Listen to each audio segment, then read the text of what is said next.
आजम खान की वायु श्रेणी की सुरक्षा वापस ले ली गई है। ऐसे में सियासी पारा चढ़ा हुआ है।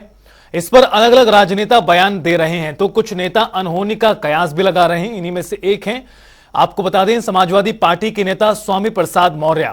देखिए हमारे संवाददाता तौकीर किदवई के साथ स्वामी प्रसाद मौर्य की यह खास बातचीत। क्या कुछ कहा है उन्होंने इस फैसले को लेकर।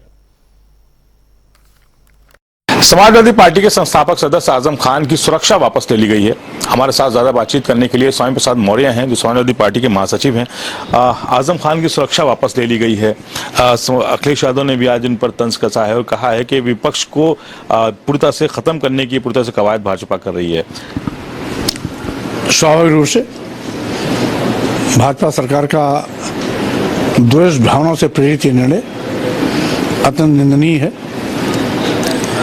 ये वही भाजपा सरकार है जो आजम खान साहब को और उनके पूरे परिवार को 3 साल तक लगातार जेलों में सड़ाया है और 3 साल जेल की ताती झेलने के बावजूद भी वो आजम खान साहब न झुके हैं, न रुके हैं, न टूटे हैं, मजबूत खंबे की तरह आज भी खड़े हैं।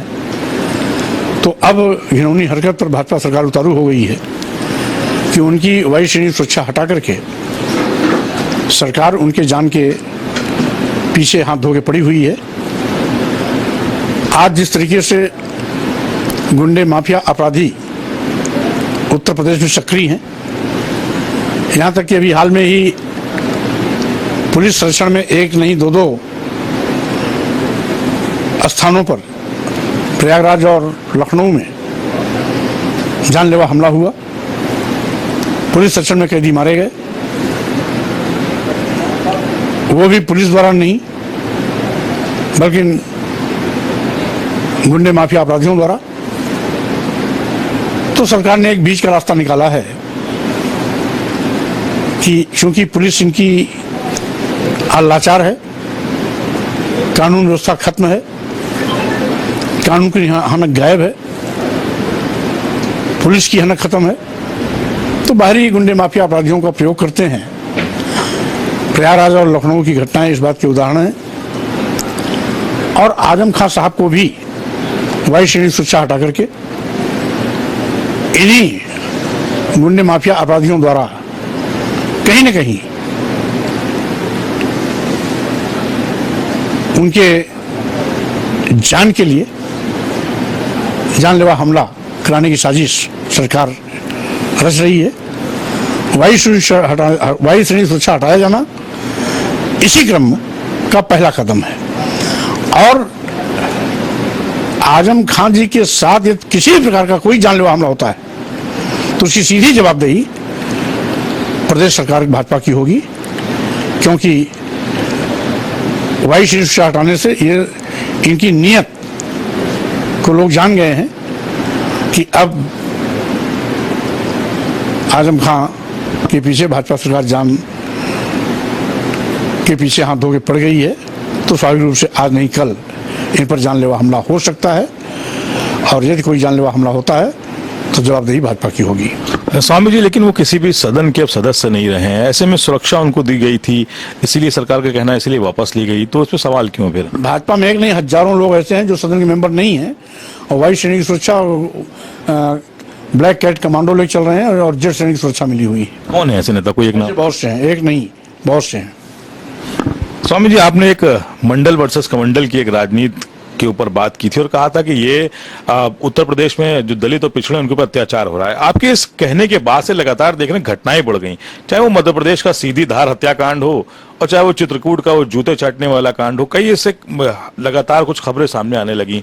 क्या मानते हैं कि ये घटनाएं अचानक बढ़ गई आपके बयान की वजह से, या फिर ये पहले से ही एक सिस्टम में है? ये पहले से घटनाएं घट रही थी।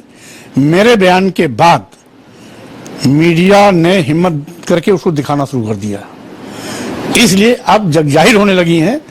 पहले मीडिया के लोग तवज्जो नहीं देते थे, लेकिन मेरे बयान के बाद मीडिया तवज्जो देने लगी और उसको खुल के दिखाने लगी, इसीलिए घटनाएं सार्वजनिक होने लगी। घटनाएं पहले भी होती थी लेकिन पहले दबी रह जाती थी और अब जनता के बीच में उजागर हो रही हैं, इसलिए इनके काले कारनामों का एक एक करके पर्दा उठ रहा है। एक सवाल और है स्वामी जी, जो जिस तरह से जयंत चौधरी को लेकर खबरें आई कि जयंत चौधरी भाजपा के साथ तालमेल में हैं, इसी बीच राजभर को लेकर भी चर्चा थी कि वो भी वापसी कर सकते हैं भाजपा में, लेकिन फिर उनका बयान आया कि उनको किसी तरह का न्योता नहीं दिया गया है। तो क्या राजभर अगर समाजवादी पार्टी के दरवाजे पे आ जाएंगे तो अंदर बुला लिया जाएगा उनको? देखिए, जिसका धोखा एक बार जग जाहिर हो गया, जिसका विश्वासघात जानकारी में आ गया, बार बार उसको साथ लेकर के अपना सत्यानाश नहीं कराना चाहिए। भाजपा सरकार से इस्तीफा देकर के राजभर जी आए थे, मंत्री पद छोड़ के आए थे। अब उसी मंत्री पद को पाने के लिए फिर भाजपा की ड्यूटी पर 1.5 साल से माथा झुकाए पड़े हुए हैं। भाजपा मेहरबान नहीं हो रही है, खुद की तो अभी गुंजाइश बनी नहीं, और कहते हैं समाजवादी पार्टी विधायक हमारे संपर्क में है। अरे भाई, आप समाजवादी पार्टी के प्रवक्ता हो, समाजवादी पार्टी के नेता हो, समाजवादी पार्टी पदाधिकारी हो, समाजवादी पार्टी बिहार पर बयान देने का आपको क्या अधिकार है? तो ये बड़बोलापन है। भाजपा में गोटी फिट करने के लिए इस प्रकार की बयानबाजी करना उनकी आदत में आ गई है। नहीं, अगर मान लीजिए जो आप लोग का गठबंधन बन रहा है, चाहे अगर भविष्य बनता है, अगर कांग्रेस, समाजवादी पार्टी, राष्ट्रीय लोकदल, ऐसे में क्या ओम प्रकाश राजभर को जगह मिल पाएगी? स्वाभाविक रूप से ऐसे लोगों से समाजवादी पार्टी हमेशा दूरी बनाएगी। जिसको एक बार परखा उसको बार बार परखने की आवश्यकता नहीं।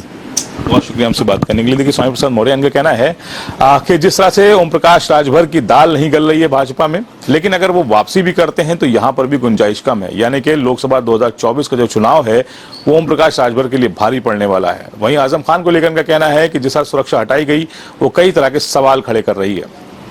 कैमरा पर्सन आशीष के साथ तौहीर किदवई, जनता टीवी, लखनऊ।